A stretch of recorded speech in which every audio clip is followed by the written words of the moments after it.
E amigos, vamos lá com mais um vídeo do Fatos, Informações e Opiniões com Ed Moreno aqui no YouTube, o canal A Voz da População Pontaporanense, né? É só entrar em contato com o Ed Moreno aqui que vocês terão espaço, né? Tem espaço aí para divulgar eventos, tem espaço aí para denúncias, sempre com embasamento, né? Isso, a voz da população, né? Enfim, o que tiver que trazer até nós aqui, nós vamos olhar o caso e, né, divulgar aqui no Fatos, Informações e Opiniões com Ed Moreno. E você pode participar também clicando, né, dando o seu joinha aí, né, dando o seu like, comentando, se inscrevendo no canal e também pode compartilhar, né, com os amigos aí, ajudando o canal Fatos, Informações e Opiniões. E a situação de política do Brasil não anda nada boa, né? E o governo do Lula, ele quer porque quer mudar a sua situação. Desaprovação cada dia mais alta, vem despencando a cada dia que passa. E os institutos de pesquisa, né, como o Quaest, que é o Ibope, o antigo Ibope, que é a esquerda, né? Nem eles estão conseguindo mais se esconder, né? E a situação é a seguinte: o que isso demonstra, né? Se o Quaest, que é de esquerda, está dizendo que a aprovação do Lula está em 69% do estado de São Paulo, por exemplo, essa desaprovação aí é maior ainda, né? Pode esperar. Então a situação não é boa e o presidente Lula agora ele tenta de alguma forma se manter vivo, né? Ele tenta se manter no jogo, o Lula, né? E ao invés dele tentar aí um acordo com o Congresso, está optando pelo velho PT, né? Numa tática que nunca deu certo e terminou no mensalão. A diferença é que agora o dinheiro foi pro balaio, não tem mais, né, para pagar tudo aquilo que pagou antes. E algumas coisas estão mexendo, né? Estão se mexendo ali, né? Depois de receber muitas críticas de tirar as mulheres dos ministérios, né?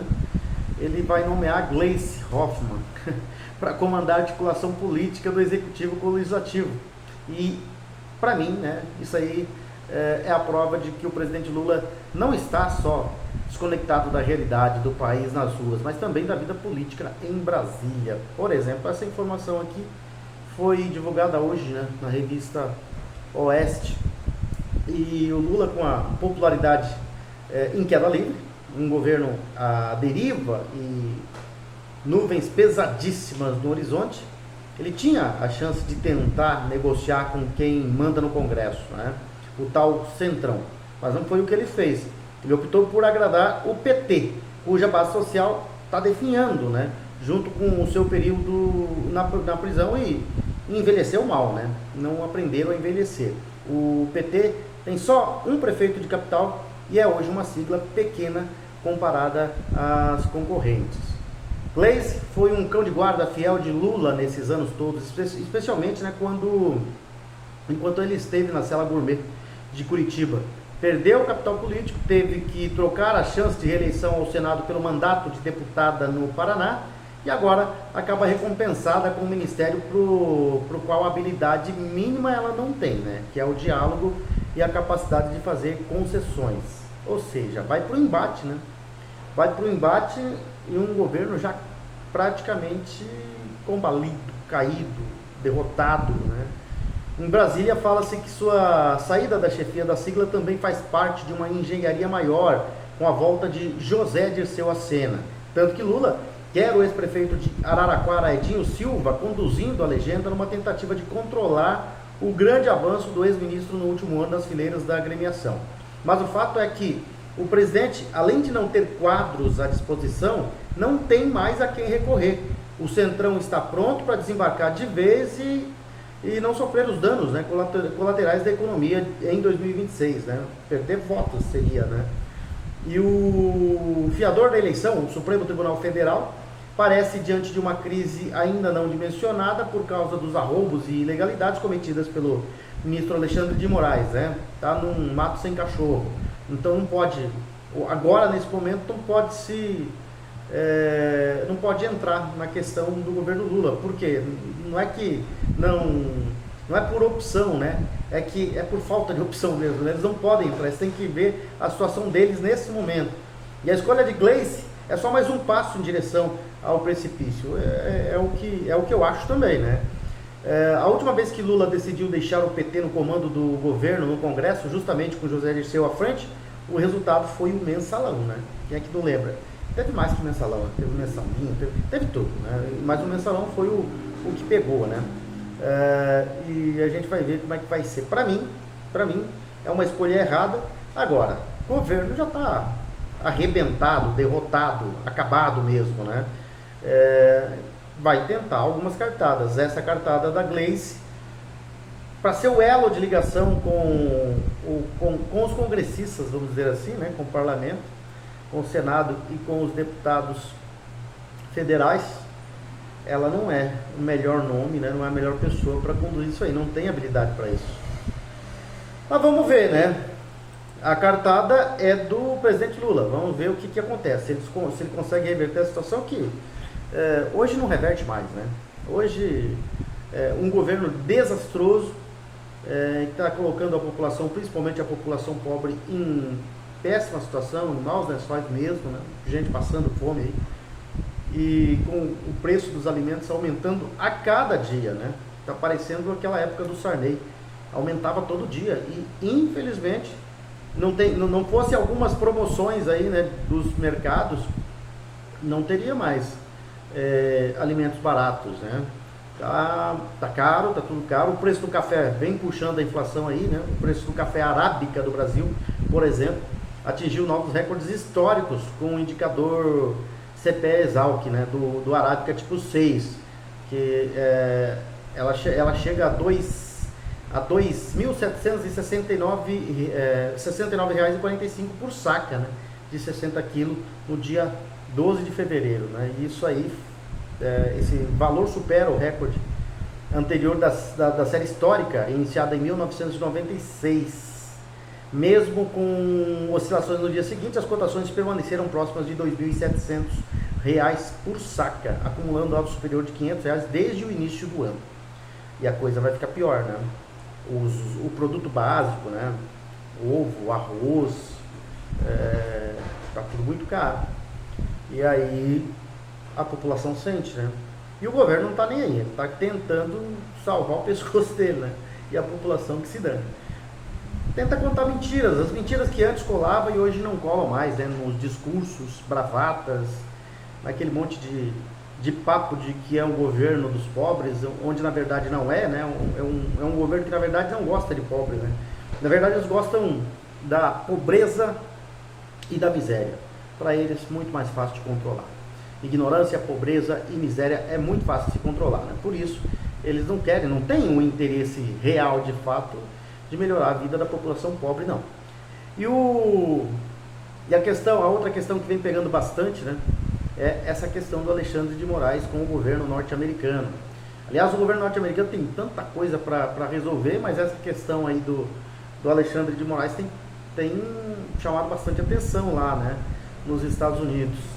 O painel da Folha de São Paulo, informou hoje que os trumpistas, como eles chamaram, né, os republicanos, discutem usar a lei que pune violadores de direitos humanos contra o Alexandre de Moraes.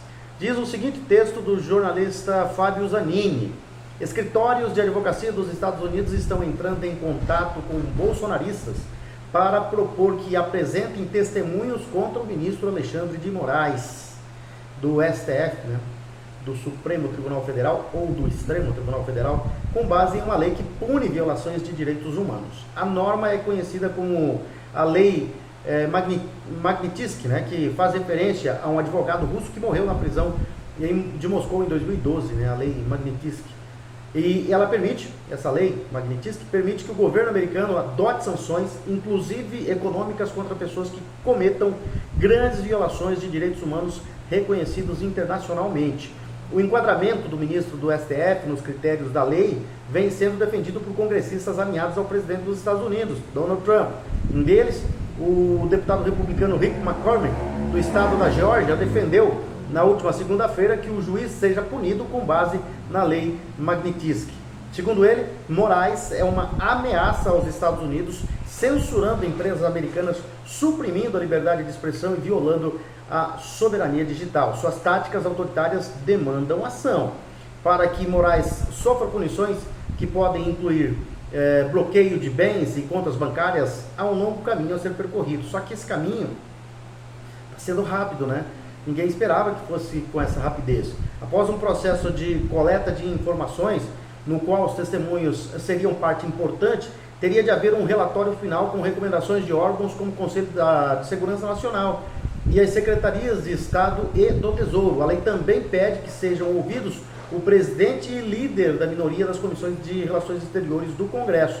A decisão final seria do presidente Trump, que precisaria levar em conta as implicações diplomáticas da punição. Moraes é alvo de uma ofensiva judicial nos Estados Unidos, executada por trumpistas, né? E ontem, aliás, anteontem, na quarta-feira, uma comissão da Câmara dos Deputados americana aprovou o projeto que visa impor sanções como caçar o visto de autoridades estrangeiras que violem a liberdade de expressão. A medida foi direcionada especialmente ao ministro do STF. Só que é assim, né? Não é só o ministro, é quem votou com ele, né? É quem votou com ele. Se está violando a lei de liberdade de expressão, né? Atacando diretamente, violando os direitos humanos, né?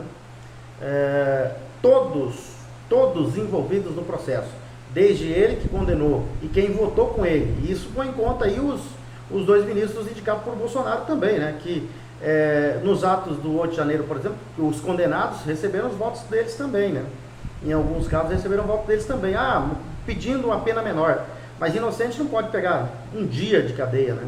1 hora de cadeia, não devia nem estar na delegacia.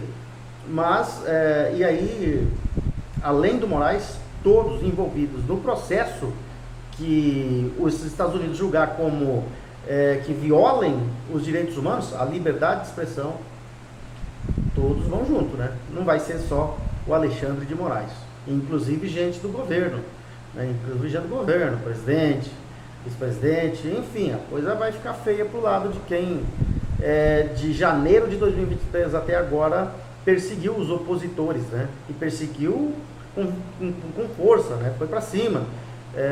Várias foram as perseguições, né? Até a prisão de muitos aí que estão, né, condenados, e outros que estão presos esperando julgamento, que na verdade não é julgamento, é condenação, né? Estão lá só esperando a condenação. E o Supremo, o ministro do Supremo, Alexandre de Moraes, ele votou pela condenação de 47 envolvidos nos atos de 8 de janeiro que rejeitaram um acordo de não persecução penal, a NPP, oferecido pela Procuradoria-Geral da República, PGR. O julgamento ocorre no plenário virtual, ocorreu, né? No plenário virtual do STF, onde os ministros registram seus votos sem debates ou sustentações orais das defesas, né? E os outros 10 ministros da Corte têm até o dia 28, hoje, para apresentar os seus posicionamentos. Caso a maioria acompanhe o voto de Moraes, os réus serão condenados a 1 ano de detenção, pena que será substituída por restrições de direito, além do pagamento de uma multa equivalente a 10 salários mínimos. As acusações incluem associação criminosa, artigo 288 do Código Penal, e incitação ao crime, artigo 286, parágrafo único do Código Penal, né, por incentivarem a intervenção das Forças Armadas, né? O povo não pode mais pedir que as Forças Armadas intervenham, né? É só em país de ditadura que você não pode pedir pelas Forças Armadas.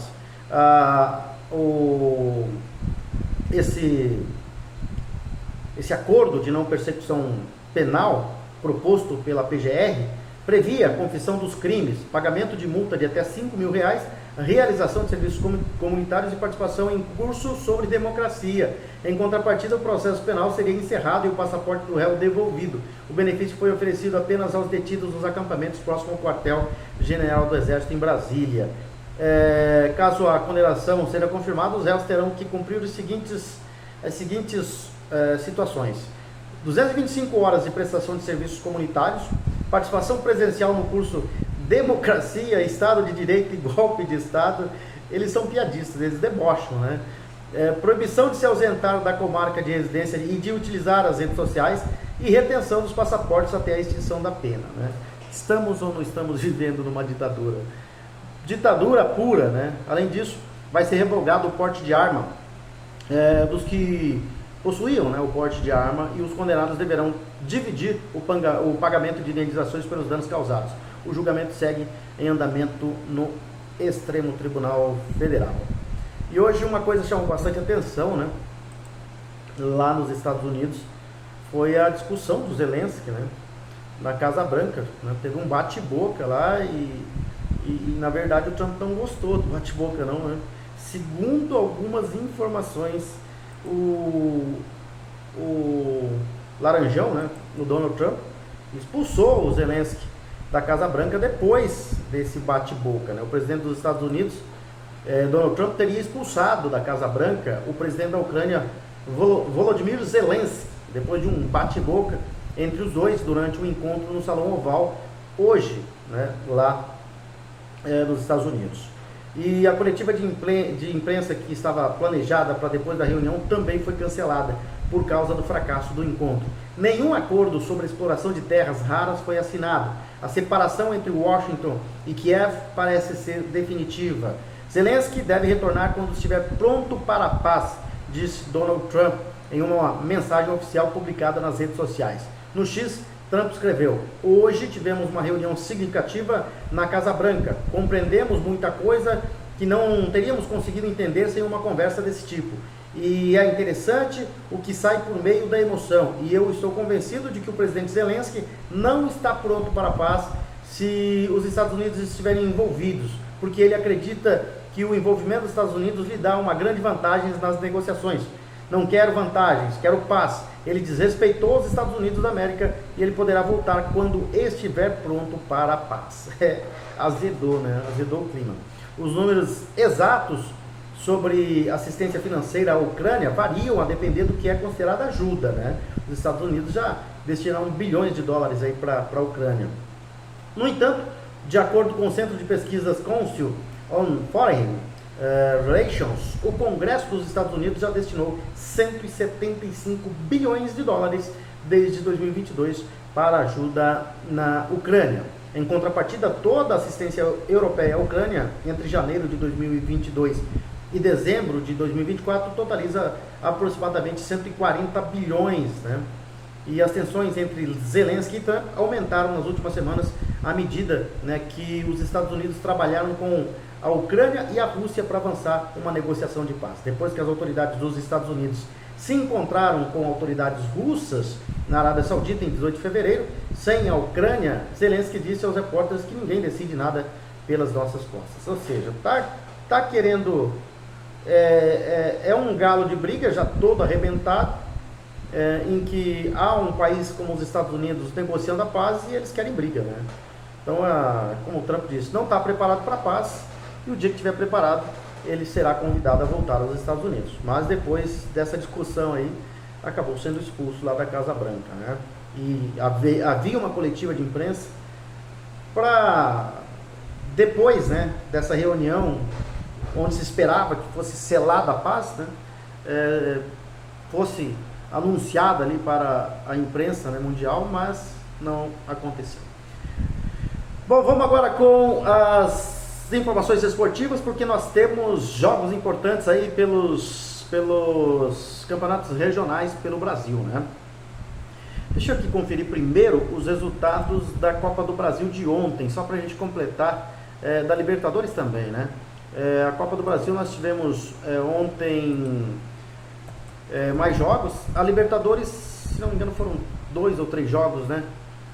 Na pré-Libertadores aí para completar os confrontos, né? O Cerro Porteño ganhou do Monagas de 3-1, praticamente uma molezinha aí, né? Não precisava nem ter jogado. O Cerro ganhou de 4-0 fora de casa e ganhou ontem por 3-1 e assim se classificou, né? Já a gente vai conferir também os próximos confrontos. Vamos lá, falar dos jogos de ontem. Nós tivemos o Cerro Porteño fazendo 3-1 no Monagas, no agregado ficou 7-1, né? E o Melgar ganhou do Tolima por 1-0. O Melgar do Peru se classificou, né? Agora os próximos jogos. Já na terça-feira, dia 4, nós teremos o Deportes Iquique jogando contra o Aliança Lima. Terça-feira já, hein? Aí na quarta-feira, dia 5, semana que vem já, né? O Melgar joga contra o Cerro Porteño, lá no Peru. E na quarta-feira também, às 19h30, tem Barcelona de Guayaquil e Corinthians, lá em Guayaquil, né? E o Boston River joga no Uruguai contra o Bahia. Esses são os jogos da terceira fase que vão definir os times que sobem a fase de grupos aí da Libertadores e América. Confrontos bons aí, já, né? Já começa a ficar, já nessa terceira fase aí da pré-Libertadores, já começa a ter bons times, bons jogos, né, que vão definir se vão aí para fase de grupos da Libertadores. Na Copa do Brasil, vamos ver as partidas que nós tivemos ontem para completar aí os últimos classificados, né?